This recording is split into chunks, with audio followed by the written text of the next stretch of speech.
Welcome to Full Prefrontal, the show that exposes the mysteries of executive function. This podcast is a collection of conversations about the role of the prefrontal cortex, which impacts your focus, planning, problem-solving, emotional balance, and independence. So join us as we explore executive function and the science of learning. And now, here's your host, the founder of EXQ, Sucheta Kamath. Welcome to Full Prefrontal. It's so exciting to be here with you once again.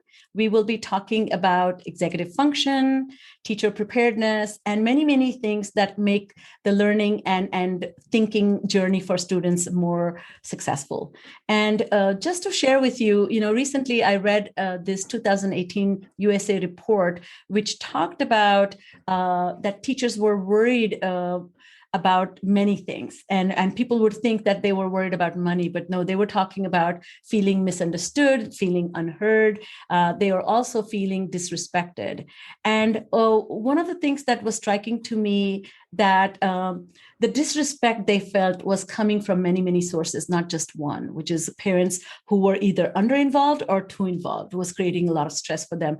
Government mandates that dictated how they do the job that they're supposed to do and how it's measured, and then reflected back about onto them as if they are competent or not. Then all this constant story about changing budgets. And lastly, all these stresses were leading to inadequately prepared teachers who are feeling incredibly inadequate. So my question to myself was, is this story motivating us to change the way we think and support teachers? Do we understand the teaching profession well enough to see, are we willing to change our ways? And what are some of the barriers historically looking back, as well as thinking about executive function, which is a total brand new to the seat. So with that in mind, it is such a pleasure and honor to have this amazing guest today. This is Elizabeth Green. She's the CEO and co-founder of Chalkbeat, the nonprofit news organization dedicated to improving educational equity through local, independent, high-impact journalism. Since launching in 2014, Chalkbeat's reporting has spurred changes in education funding, legislation, policy, and practice, and is regularly cited or republished in dozens of publications, including New York Times and Wall Street Journal, and even Atlantic. And she is the author. I would be talking a lot about this amazing book she wrote in 2014, I think 15, Building a Better Teacher, How Teaching Works. So with great pleasure, welcome to the podcast, Elizabeth. How are you? Thank you so much. I'm good. How are you? It's so great to be here. Well, thank you for being here. I love to, since we talk about executive function and we talk about our guest who brings their expertise, and my goal here to show the intersectionality between many varied topics, because executive function impact our decision-making, our self-management, our goal-directed persistence. I wanted to ask you, before we dive into your subject matter expertise, how are your executive function skills, and when did you first learn the term in your learning and development context? Yeah, I don't remember when I first learned the term executive function, but I do think it was probably in the context of reporting about schools, not in the context of being a reporter and thinking about myself, or being now a CEO and thinking about myself of a nonprofit. But I think it was about, putting that lens, because of your work, putting that lens on children and saying, okay, have they learned, there's actually a bucket of things that challenge, that is of developmental importance. And I remember having definitely an aha moment, like, wow, that's a really important bucket of things. So I'm sure there's a line that we can draw from your work to my aha moment. I just can't remember quite where I was or when. And it's so interesting. The reason I ask, even because here we are, executive function skills, I love to explain to teachers that, anytime I bring in the conversation that you need to teach these skills, they say, my plate is full. I'm already teaching so many things. And I say, no, this is the plate. So it's the plate that supports learning of skills that allow you to learn how to learn. So that makes perfect sense. And it's been consistent with even researchers who study memory and attention. So you're right. It just tells a little bit of cultural evolution. We are here to talk about executive function, but none of us have really received any training. So your interest in education, do you mind telling us a little bit about what sparked your interest in how teachers teach and how students learn? Yeah, well, I think I started out my interest in education started out because of my interest in my own high school. And that's when I started being a journalist, was a student at my student newspaper in high school. And I was just really, struck by the inequities in my school and the language at the time that was being used all around us of, the achievement gap was becoming a term that was very popular. And our principal went on the loudspeaker and said, "You Black and Latino students have to get your test scores up." And, and he, in the context of, yes, he did. Yes. Oh my goodness. And, we're all processing this and taking messages from this. And I ended up writing a story for my high school newspaper. It was supposed to be about kids who lie to their parents. And it ended up being about Hispanic students at my school who felt under-recognized, under-acknowledged, mistreated, disrespected by their teachers, and like less was expected of them. And it started for me with those human conversations about how students were moving through the world and the major experience of being in school and how that affected them developmentally. I decided I wanted to be a journalist and do more kind of reporting like that. That would expose some of what was happening for students that can be so invisible for adults. And that's what I set my path to do. But I really, it took a while for me to return to that core of like what students are experiencing and how they're experiencing it. Because it's so easy in education, I think, to get, especially in the policy debates that journalists end up covering, we get lost in terms like achievement gap or, different policy debates, merit pay or charter schools. And we lose sight of that. The central reason we care is because we care about people and their developmental journeys. So, but I got back there because I got an assignment from the New York Times Magazine to write about the newest policy buzzword at the time, which was teacher quality. Yes. And so, go write about teacher quality, Elizabeth, go figure that out. Great, amazing, like an assignment from the New York Times Magazine. That was a dream come true for me. As I began the first layers of this argument, especially through that lens of that, again, very wooden word that's super disconnected from humans. The first pieces of that were all about blunt policy instruments. Let's pay teachers more or pay teachers less, or give teachers bonuses if their students have higher test scores, or fire the bottom 25% of teachers. Never mind how do we determine who's in the bottom, but the blunt instruments. And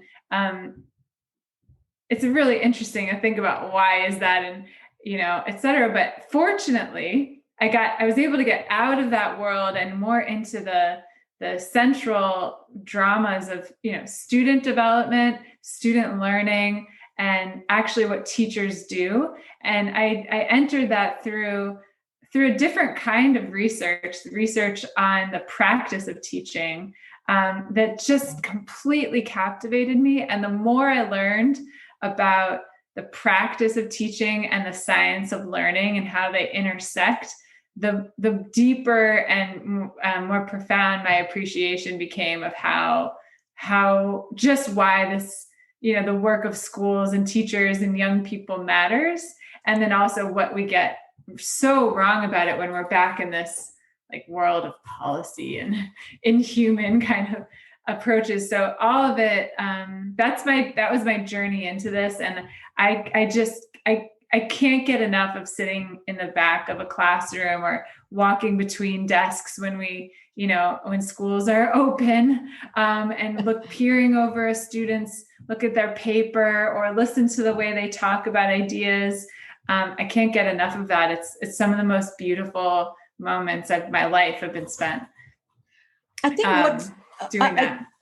First of all, I think it's such an endearing story to me, because I think you humanized the policy decisions that might be informed by outcomes, but the outcomes are so tied with the journey, with the preparedness. And I think the preparedness was so understood or under people, it was not on the radar. Let's put it that way, right? So I want to kind of start us off with this idea of the myths that exist about, either, and you talk about this, and then there's, other people have talked about this journey of how education came into being, even when it became mandatory that we're going to teach everybody, that they thought, who can we hire? Ooh, this is a costly affair. Yes. Right? Yes, so, exactly. Let's hire women. This was in late 19th century, I guess. And so we have a lot of myths about who is a good teacher, and somehow you talk a little bit about this magical quality, Michelle Pfeiffer, and we have this Marva Collins story. So somehow these are people who are unique. Don't mess with it. That was one-time thing. Don't ask to repeat it. Yes. So why is culture stuck there? Or what are some of the myths we carry that are so harmful to our approach to preparing the teachers? Yeah, it's such a good question. And as you're saying, like what I concluded was in this journey for me was that we have paid so little attention to the intricate and complex work that is both human learning and teaching, because teaching is just the facilitation of human learning. And so if you don't understand just how complex that work is, then you underinvest in the infrastructure that's required to support that work.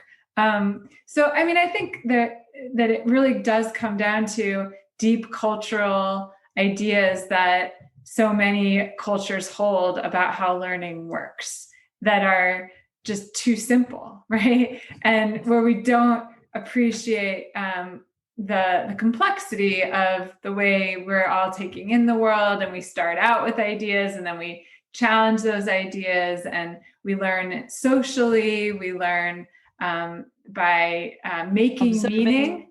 Yeah. Making meaning, right? Not and I think just in a lot of cultures, we don't put too much consideration into learning. We think you either know or you don't know.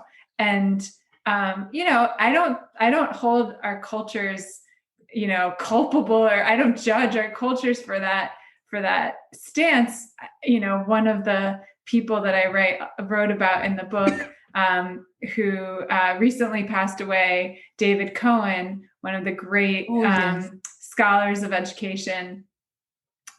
He always talked about how we should keep in mind just how radical the human experiment of public education in America is, to begin with. The idea that we would en masse educate people to a standard of every single person, engaging in empirical analysis and questioning reality is countercultural to the mass of human history, when we as humans, really took things so much for granted and didn't create our own knowledge. It's so anyway, sometimes I think about that we're holding ourselves to this incredible and laudable standard that, but also we should give ourselves a little bit of a pass. Like, this is going to be a long journey, right? And so for our cultures not to understand the complexity of learning, that's okay, but we can get there because so much literature exists now, as you know, that helps us see differently. And so we can start to change. And what's so interesting thing about that initial expose that you talk about, that we think teachers have some magical qualities. They're right. All have this ability to kind of mesmerize children into learning. Some you have it or you don't have it. No, it doesn't work. Like more training you have, better you can be at it. And the other thing that I also was thinking about as we talk about teaching is, it's, to me, teaching, but learning by default means not knowing. So we shouldn't be so harsh about not knowing. I mean, the not knowing, only after knowing leads to knowing. Yes. So that exploration, almost somehow, that there's so much burden on teachers to not allow somebody being in the state of not knowing, that I feel that there's a great pressure of make that knowing happen for that person. And another thing, as you said, this idea that, even the older school system where you would have one teacher, entire class made from children who were 6 years old to 16, but one classroom, right? Yes. And so we are making this knowing happen for all of it. Yes, there's some parts that knowing can be facilitated, but after that, the level of interest, motivation, all those change. So let's kind of think about this idea that the perception that the teachers knowing how to teach, you yourself underwent some transformation, that, wow, this is a skill, and some preparation goes into building those skills for a teacher. So can you talk about what skills came to surface for you, that you realize that these skills need to be taught to the teachers? Yes. And I call it the myth of the natural born teacher. So if you believe that learning is something that you either have or you don't, knowledge is you either have it or you don't, and you don't think about the work that goes into creating it, then it follows that it's easy to assume that teachers, their work is magical. It's to make learning happen, right? Yes. And so one example is this idea that teachers are really good performers. Like if they can make it so captivating and tell it in a really clear way, then they're doing this performance, and then kids will just, they got it, right? Or another is that teachers just are really good with children, and that's, they just have, they're actors, or they make connections with children. And all these things actually are grounded in practices that teachers do need to have. But what I came to realize is that the work of teaching is so hard that you can't just bring, a captivating personality to bear. And actually you can be quite a quiet personality and a soft personality and be wildly successful. And you can't just bring relationship skills to bear. There's so much more that you have to do. One of the things that, and one of the early lessons I had in seeing what exactly teaching requires had to do with a math problem that I was given by somebody else I write about in the book, Deborah Ball. And she asked me not to solve the math problem, but instead to explain how a child would get the following wrong answer. And she showed me the wrong answer. And it was a simple multiplication problem, but I could not figure out how the child would get that wrong answer. And she, then when she showed me how the child would get the wrong answer, that was a kind of magic, actually, because I thought, wow, how did you know that? How did you know that? And what she helped me see on the journey that followed is that, she did this research project through the work of her own teaching, looking at her own knowledge as it formed as she became a better teacher over the course of many years. And she realized that she was learning a kind of math that isn't taught in school. It's not about right answers only. It's also about understanding how students misunderstand and mistakes, reverse engineering the source of these mistakes, surfacing them so that she can understand where the student is on their developmental journey, and then devising a way to unseat that misunderstanding. And so if I thought about that, and,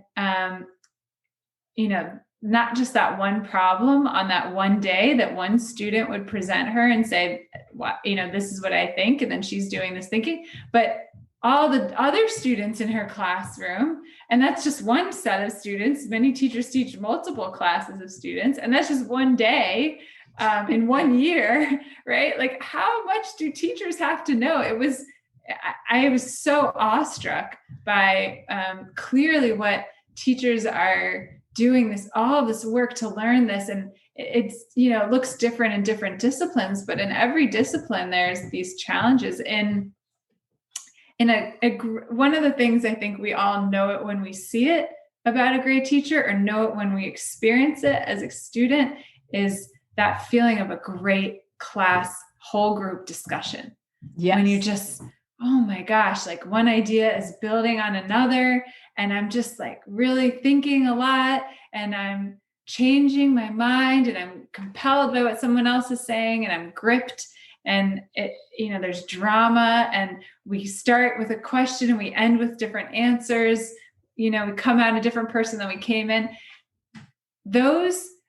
I've now looked at studies where, over the course of my reporting, I looked at studies where researchers looked at hundreds of thousands of classrooms across the country and hours of videotape of classroom discussions, and confirmed what all of our also, I think, personal experience can confirm, which is that those moments are so rare.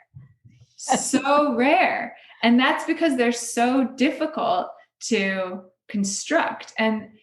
But it doesn't mean that it's impossible. It doesn't mean that the people who do that are magic. It's because they have learned something over time about how to facilitate learning and how to get a conversation going, a discussion happening. And actually, one of the other scholars I write about in the book, Pam Grossman, she breaks down the different moves that teachers can make in the art of facilitating whole group discussion. And as soon as she started to break it down, I could see, again, just like that moment with Deborah Ball and the math problem, this is hard work. This is work like conducting an orchestra, or learning to, climb a mountain. It has multiple facets. It's uncertain work. You never know exactly what's going to come next. Very improvisational.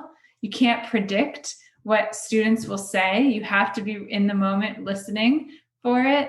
And so, all of this, like, again, it hooked me on, because it's just fun to be in the presence of masterful teaching, but it's also inspiring to watch people build infrastructure that helps any teacher climb the ladder toward mastery. And it's sad and infuriating how rare that infrastructure is. You know what? So many thoughts come to my mind. So to those people who haven't read Elizabeth's book yet, please do, because a lot of these things will become much clearer. But the example you were talking about was this child, or this math problem, where if the car is traveling at 54 miles an hour in 15 minutes, how far it would have gone, which requires you to chunk the time into 4 quarters.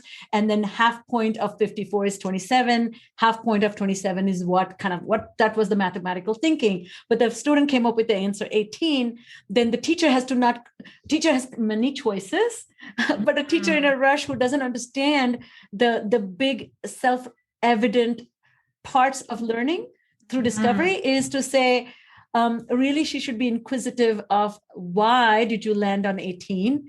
Where does this in the equation fit? I found that such an empowering exercise. And one thing that is very clear from your work and my own work in teaching people individually versus in a group setting and training the teachers, that somehow we are asking teachers to do teaching that will make sense to all. And if you know, in a group setting, if you bring prior knowledge, then you can make meaning faster. But if you don't have prior knowledge, which is what children don't, that they're children, then making meaning is context void. And then that's what delays the learning for children. And so the teacher has to be on the lookout to see where the part of the context the child has missed. But that requires so much time. And we're not affording time to the teachers. Well, and I don't mean in a fault-finding way. I just want to give credit, the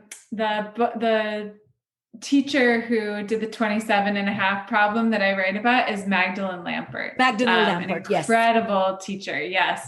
And that moment is just incredible that she takes us into her mind as she is thinking in the moment how to respond in every single moment, how to catch what one student is thinking while the rest of the students may all understand. As you say, it's very challenging to teach groups, but another thing I learned, though, to that point of the challenge of teaching groups is that there is an affordance also to a group context, right? Because there's some things that learning is often social. And so having multiple people in a room with different views actually can be incredibly productive for every student, every person's learning. And I think that's why we feel magic in the moment of whole group discussions that we can't possibly feel like if we're discussing a novel, we are reading the novel alone. Even if we underline the points, we're having a very special, precious experience with the book,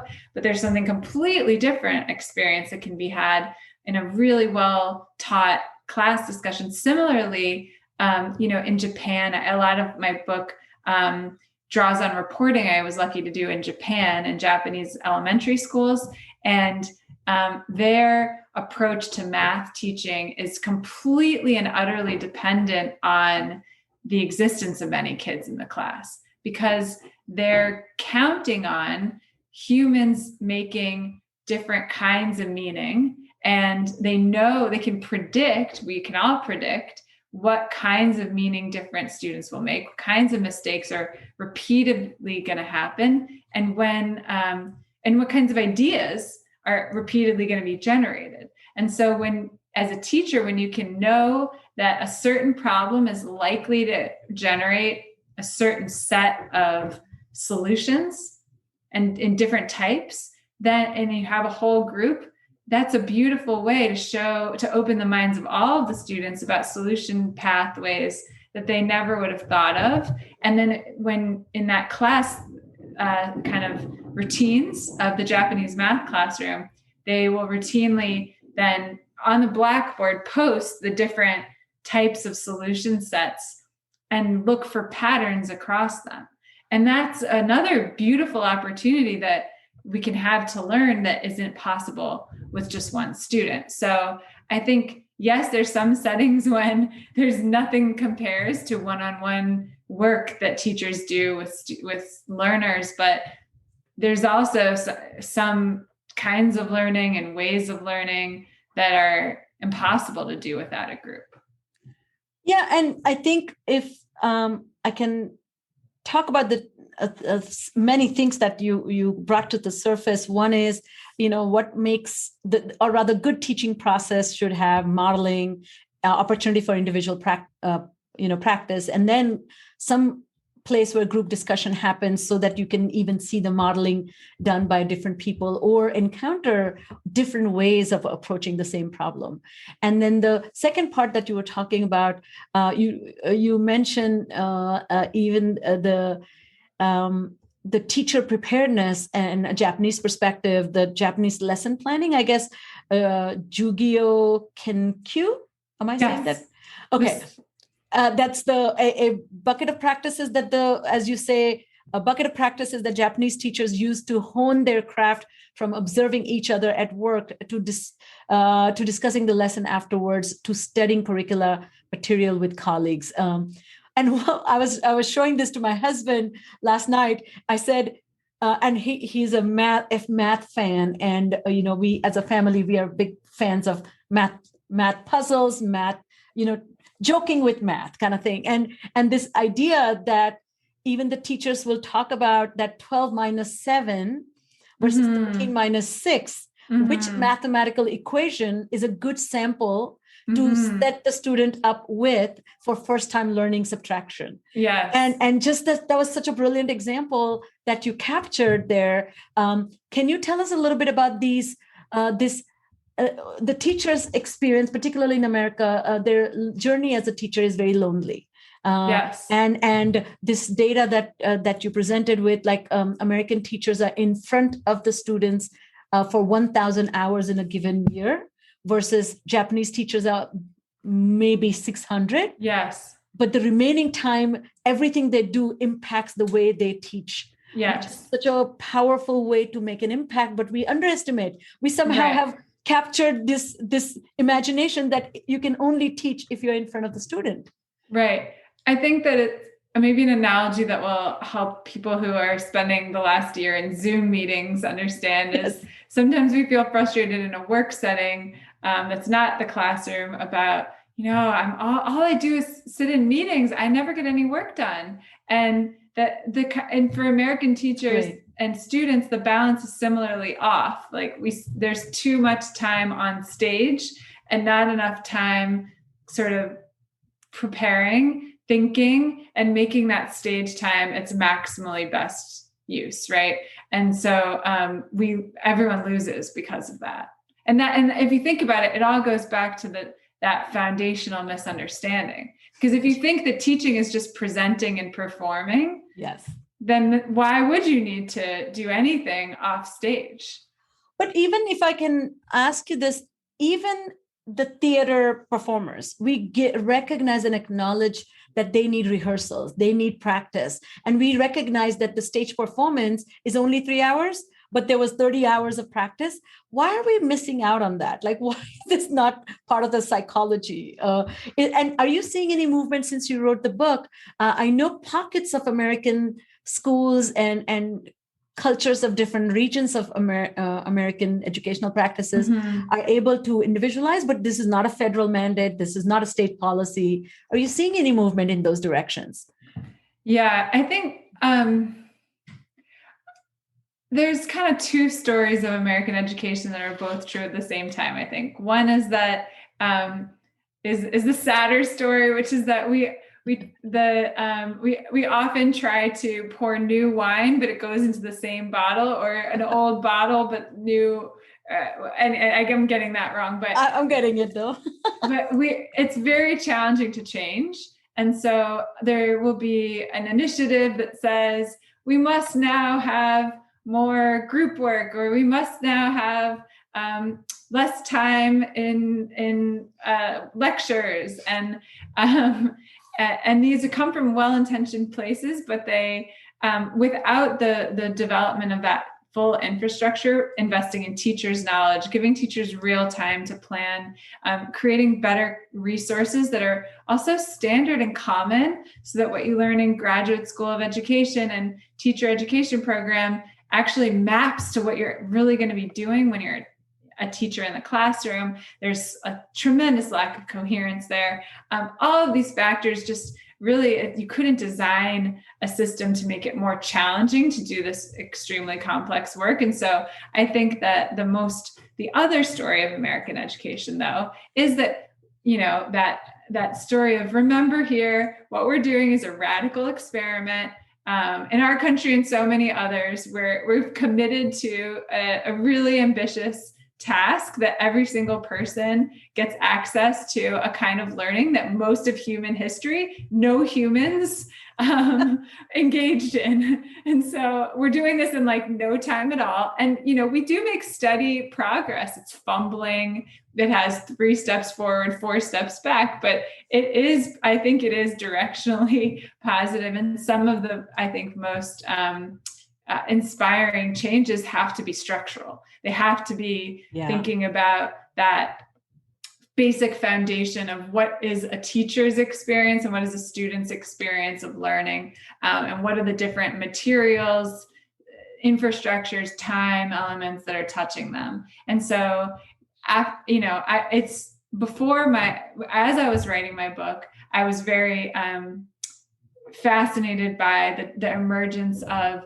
networks of charter schools, some of which are, doing terrible things, but some of which are truly learning and adapting. And because they have the freedom from traditional school bureaucracy, they have been able to build an adaptive school systems where so often larger systems have struggled. And then also school systems themselves taking on within the traditional bureaucracy, real change efforts that invest in common infrastructure, at least in a single place, and really make that experience for students and teachers better and better. So I do absolutely think, the arc is still, we have to hope, right? And one of my favorite, I think this is a David Cohen quote. Again, I hope I don't have this right, but I hope I have this right. But I believe he was the one who told me, teaching is itself a profession of hope,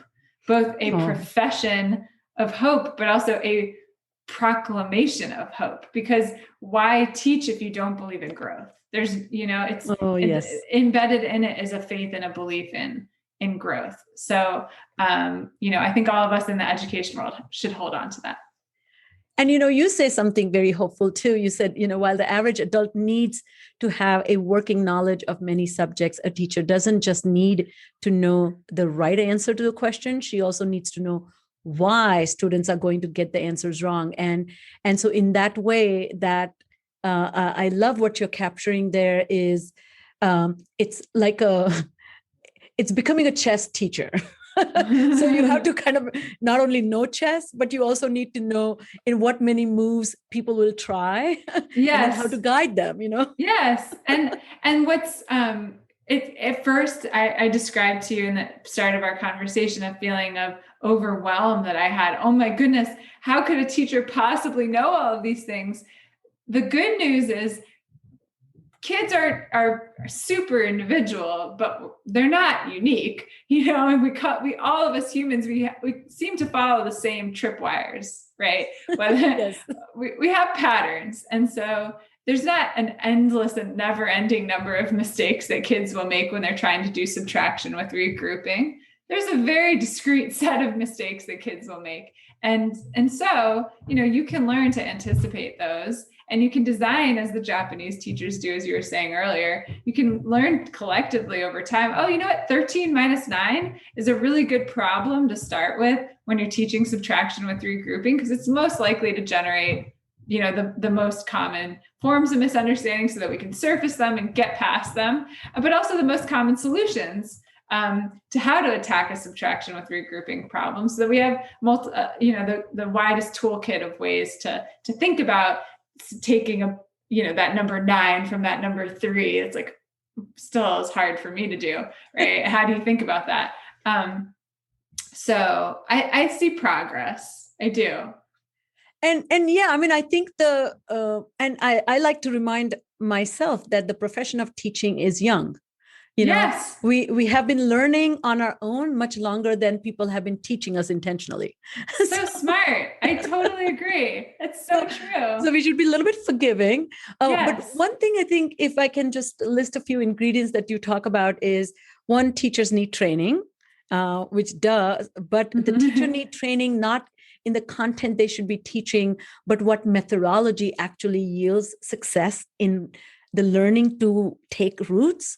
I think that's where the mistake I see, that there's a lot of emphasis on, I see a PhD in chemistry teaching chemistry in high school. She knows a lot about chemistry, but she doesn't know the science of learning. Exactly. And so that can be a big disconnect. The second thing you say, that there's training, this training should be based on activities and structure that has some universal lingo or acceptance that we all know. Common language. For example, when I'm a speech and language pathologist, and if I say the acronym MLU, that minimum length utterance, it's going to be universally understood by every speech language pathologist. Of course, it's a very unique and quirky and has no value outside my field, but I know what it is. I know how to calculate it.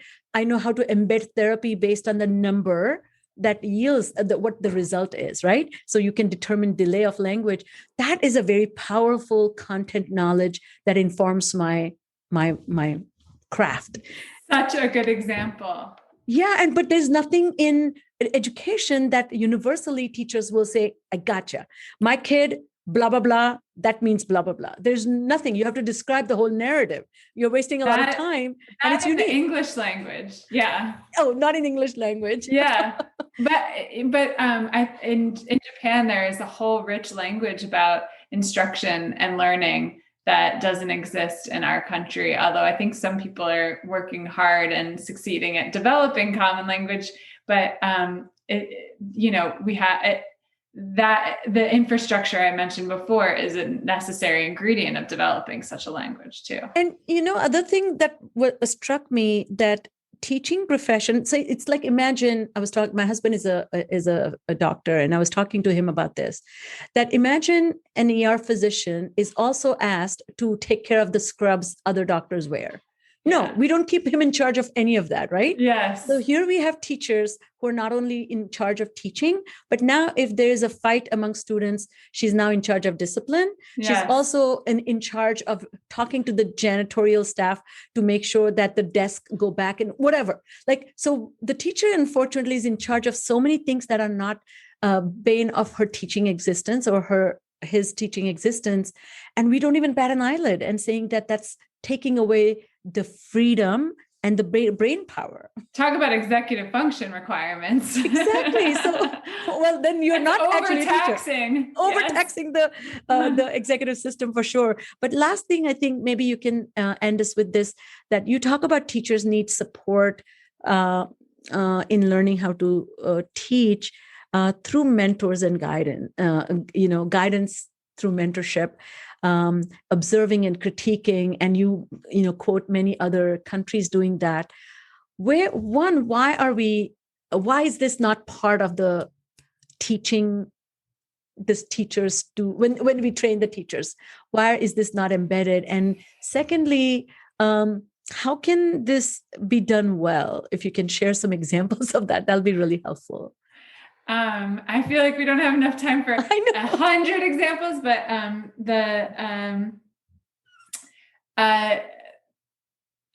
trying to think how to put it in 30 seconds or less. We have a tradition in teacher education of undervaluing teaching, even in teacher education. So even in teacher education, there's a higher cultural value put on the history of education, the psychology of education, the sociology of education, the neuroscience of education, but not the practice of teaching itself. That is very undervalued. Those are the least paid, least well-resourced people, even in schools of education themselves. So this is like a deeply endemic challenge. And our priorities are just wrong. And so rewriting those priorities is happening in institutions as people committed to reform, like Deborah Ball tried to reform them. But it's a challenging enterprise. Yes. Well, thank you for being with us. Before I let you go, you are an author, and I bet you're a prolific reader. Do you mind sharing with us 2 books? Yes, I wrote them down. Yes. I know. You planned ahead. Great executive function. Okay. So I'm pulling up the name. I don't want to get the names wrong. So I mentioned Magdalene Lampert as a character in my book, and I absolutely love her book, Teaching Problems and the Problems of Teaching, which is just a amazing inhabitants of the mind of a teacher, and a masterful teacher at that, it's just brilliant. And then I also absolutely was riveted by and return regularly to Carol Lee's book, Culture, Literacy, and Learning, Taking Bloom in the Midst of the Whirlwind. And similar to Magdalene Lampert, she recounts her own cases of her own teaching in an urban area. And I believe, I actually don't know if she names the area, but I believe it was Chicago, and describes the cultural language of teaching literacy to Black children from a Black teacher. And it is also just an absolute master class in the science of teaching. So those are two books that I relied on tremendously to write mine. So I thought I'd pick those for today. Oh, thank you so much. And once again, we are so grateful to have you. You have enriched my understanding, a question that would have not occurred to me until I actually read your book. So I thank you. I took it for granted. So and lastly, I think thank you for starting this amazing nonprofit that's tackling the issues of equity in education. And I track your work. I'm subscribed. So we will be listing all that in our show notes. So once again, thank you for being here. And listeners, if you love what you're listening, please share the wealth. And we always welcome for any comments. So have fun, be bold, be brave, and remember, learning is intentional, right? Thank you so much for having me. Thank you so much. Bye. Bye. Thank you for listening to Full Prefrontal, exposing the mysteries of executive function. To contact your host, Sucheta Kamath, and learn more about her work on improving executive function, visit her website at exqinfiniteknowhow.com. That's www.exqinfiniteknowhow.com. Tune in next week for another informative episode of Full Prefrontal, hosted by the founder of EXQ, Sucheta Kamath.